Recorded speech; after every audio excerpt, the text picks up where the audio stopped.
Ակսը քտներից տակով անցնում է, մի հատ նասոց չեն դնում, մեղրու գետը օգոստոսին ցամաքում է, ջուր չի լինում խմելու։ Այդ դրա համար ձայնագրեք, ուղարկեք, թող մտածեն մեղրու ժողովրդի մասին։ Բերքը ծառի վրա, թուզը ծառի վրա, չորանում է ծառը օգոստոս ամսին։ Օգոստոսի 1-ից թուզը պետք է հասնի, ջուր չկա որ ջրենք։ Բայց Արաքսը քտներից տակով գնում է։ Այդ Պարսիկը կարող է Արաքսից օգտվի, մեկ չէ։ Մենակ իզնով չի, դա ընդհանուր ժողովուրդը զրույցը եղել է, բարձրացվել է այդ զրույցը,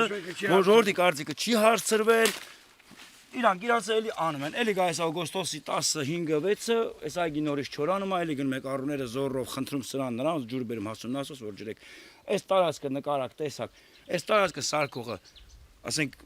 ինֆարկտ կտա, եթե չորանա, ասենց ասեմ էլի։ Ջուր չկա։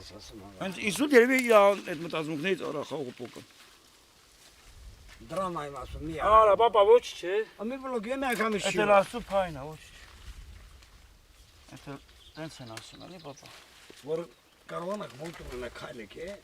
կտանեն։ Սրանից 1800 մետր այս նույն ինվալիդ մարդը դեպի վեր է։ Ջուրը քաշել։ Դուրբան հենց հիմա փռած է։ Պրոստը ջուրը կտրված է։ Այսինքն դուրբայա փռել։ Դարբի տարել չի գալիս։ Ջուր քաշել բելստե, այս այգին հիմնել, հետո նոր նասոս են տվել իրան։ Հիմա այդ ջուրի հարցը ոչ թե մենակ իմ տեղի համար եմ խոսում, ընդհանուր մեղրեցիների անունից եմ ես խոսում, որ ջրի խնդիր ունի մեղրին, բայց մեղրիում ամենաշատ գեսերը երևի մեղրիում է։ Բայց մեղրին ջրի խնդիր ունի։ 2 հեկտար հող է տարածք ասա։ Թող լուծեն, ես եմ լուծելու։ Ես իմ ջրից վարձը պատրաստեմ տամ, նույնիսկ սարքեն 2000 դրամ ժամավարձ վճարը, բայց թող տան։ Հիմա ինչքան եք վճարում։ Ժամը 1000 դրամ։ Ամեն շաբաթ 7 ժամ, 6 ժամ ջրում ենք այս հողամասը։ Օրական, շաբաթական մի անգամ են տալիս։ Մեր ջուրը։ Շաբաթական մի անգամ են տալիս ու մի 6 ժամ մեկ ջրում ենք, որտեղ 3 աղբյուր հող աստե։ Բայց որ ջուրը ապահովեն, ավելի շատ հող կգցեն։ Տարածք ունենք, ուժը ունենք, հողը կա։ Տարածք ունենք, հողը կա։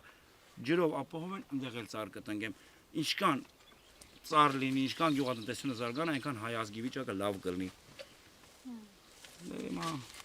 հայ մարդկա դաժե ծառին հաշվի էլ չի առնում, մեղրեցին կամ գյուղացին, գյուղատնտեսությամբ զբաղվողն է ծառի համար մտածում, ուրիշ ձևի բիզնես անողը մտածում է այս ծառի բերքը ոնց պահածու անի, մտածում է ոնց չիրանի, մտածում է ոնց արտահանի, բայց այդ ծառը ոնց պահես, բերք տա, որ միրգը արտահանես։ Դա էլ վերաբերում է մյուս մեր խոշոր բիզնեսմեններին, որ խոսքի հենց պահանջում են, ասում են լինի, միրգը լինի, պահածուացնենք, հյութ սարքենք, կամպոտ անենք, վարենի անենք, չգիտեմ ինչ, բայց ջուր չունենք մեզ։ Այսօր եթե ջուր ունեմ, ասում են հողամասներ կչափառեմ։ Ցիստերը մի հատ ցիստերը 500,000 է, այսօր ստանում եմ 170,000 դրամ աշխատավարձ, դրանով ոնց կարող եմ ցիստեր առնեմ։ Կամ խոսքի մտածեմ ուրիշ բաներ։